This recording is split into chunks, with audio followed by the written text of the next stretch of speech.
আসসালামু আলাইকুম সুপ্রিয় শিক্ষার্থী বন্ধুগণ, এখন আমি তোমাদের সাথে উপমান কর্মধারয় সমাস নিয়ে আলোচনা করব। যার সাথে তুলনা করা হয় তাকে বলা হয় উপমান। সাধারণ ধর্মবাচক পদের সাথে যদি উপমান পদের সমাস হয় তবে তাকে উপমান কর্মধারয় সমাস বলে।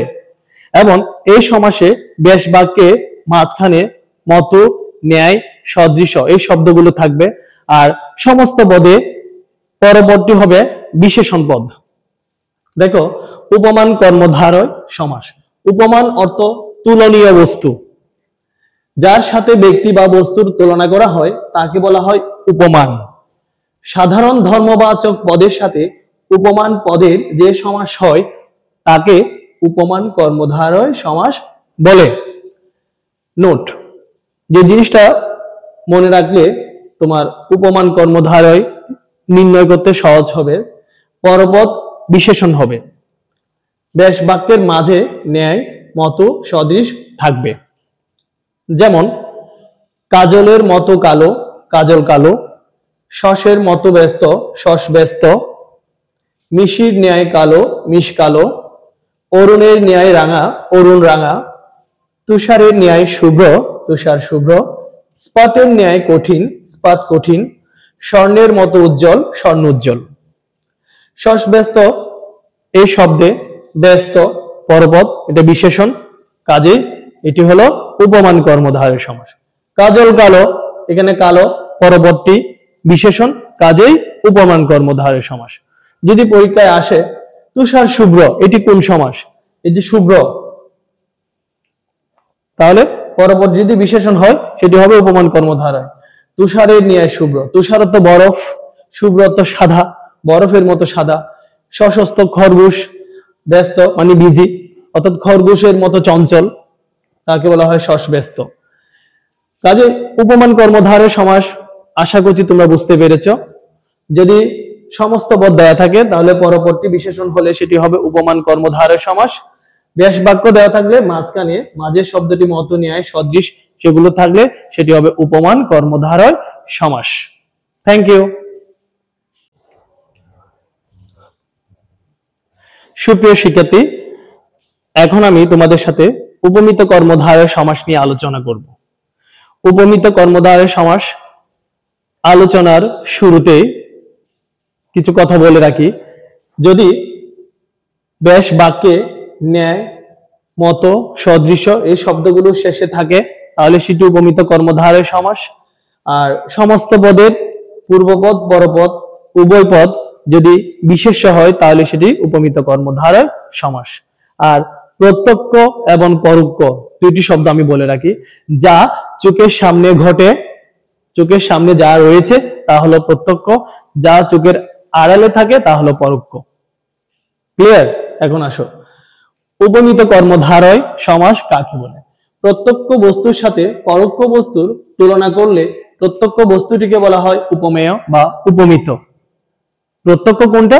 মনে করো মুখকে চাঁদের সাথে তুলনা দিচ্ছে, তাহলে মুখ প্রত্যক্ষ, যা চোখের সামনে রয়েছে। পরোক্ষ কোনটা? যেটা চোখের আড়ালে রয়েছে, দূরে আছে, সেটা হচ্ছে পরোক্ষ মানে উপমান। অর্থাৎ যাকে তুলনা করা হয় তা হলো উপমেয়। কিছু কর্মধারয় সমাসে উপমেয় পদের সাথে উপমান পদের সমাস হয়, এগুলোকে উপমিত কর্মধারয় সমাস বলে। নোট, এই জিনিসটা আমাদের মনে রাখতে হবে, মানে শর্টকাট টেকনিক। এই সমাসে উভয় পদ, পূর্বপদ এবং পরপদ উভয় পদ বিশেষ্য হয়, নাউন। যেমন সিংহ পুরুষ, এখানে সিংহ এটা নাম বোঝাচ্ছে বিশেষ্য পদ, পুরুষ ওটাও নাম বোঝাচ্ছে বিশেষ্য পদ। পদ্ম আঁকি, পদ্ম মানে ফুল, আঁকি অর্থ চোখ, পদ্ম আঁকি দুটোটাই বিশেষ্য পদ। বেশ বাক্যের শেষে ন্যায় থাকবে, তুল্য, মত, সদৃশ এই প্রভৃতি এগুলো শেষে থাকবে। যদি বেশ বাক্য দেয়া থাকে তাহলে শেষে দেখবে এই শব্দগুলো আছে কিনা, তাহলে সেটি হবে উপমিত কর্মধারয়। আর উপমানের মধ্যে এগুলো মাঝে থাকে।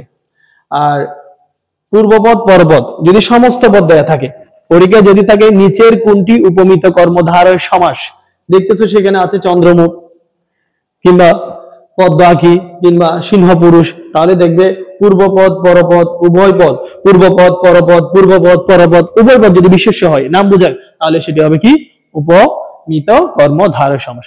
যদি পরের অংশটা বিশেষণ হয় তখন সেটা হবে উপমান কর্মধারয় সমাস। পুরুষ সিংহের ন্যায়, সিংহ পুরুষ। আঁখি পদ্মের ন্যায়, পদ্ম আঁখি। আঁখি মানে চোখ, পদ্ম ফুলের সাথে চোখকে তুলনা করা হচ্ছে, পুরুষকে সিংহের সাথে তুলনা করা হচ্ছে। মুখ চন্দ্রের ন্যায়, মুখটা হলো চাঁদের মতো, চন্দ্রমুখ। কুমারী ফুলের ন্যায়, কুমারীকে ফুলের সাথে তুলনা করা হচ্ছে, ফুলকুমারী। চরণ কমলের ন্যায়, চরণ কমল। পদ্ম ফুলের সাথে পাকে তুলনা দেওয়া হচ্ছে, চরণ অর্থ পা। কর কমলের ন্যায়, কর কমল। কর অর্থ হাত, হাতকে ফুলের সাথে, পদ্ম ফুলের সাথে তুলনা দিয়েছে। অধর কমলের সদৃশ, অধর কমল। অধর অর্থ ঠোঁট, ঠোঁটকে কমলের সাথে তুলনা দিয়েছে। একইভাবে ফুল বাবু, ফুল বাবুর ন্যায়, ফুল বাবু। আশা করছি তোমরা উপমিত কর্মধারয় বুঝতে পেরেছো। তারপর আমি আবারও বলি, উপমান এবং উপমিত কর্মধারয় এই দুটি সমাস নিয়ে কনফিউশনে পড়ে যায় অনেকে, বাট আসলে কিন্তু কনফিউশনে কিছু নেই। দেখো, যদি সমস্ত পদ দেয়া থাকে, যেমন সিংহ পুরুষ, এখানে সিংহ কি বোঝাচ্ছে? নাম। পুরুষ এটাও নাম, মানে উভয় পদ যদি নাম বোঝায়, বিশেষ্য হয়, তাহলে হবে উপমিত কর্মধারয়। আর শশ ব্যস্ত, ব্যস্ত পরবর্তী যদি বিশেষণ হয় তাহলে হবে উপমান কর্মধারয়। যদি ব্যাস বাক্য দেয়া থাকে, সদৃশ, ন্যায়, মত, এগুলো যদি মাঝখানে থাকে তাহলে হবে উপমান কর্মধারয়। যদি এগুলো বাক্যের শেষে থাকে তাহলে হবে উপমিত কর্মধারয়। বুঝতে পেরেছো? আশা করি তোমরা শনাক্ত করতে পারবে। ধন্যবাদ।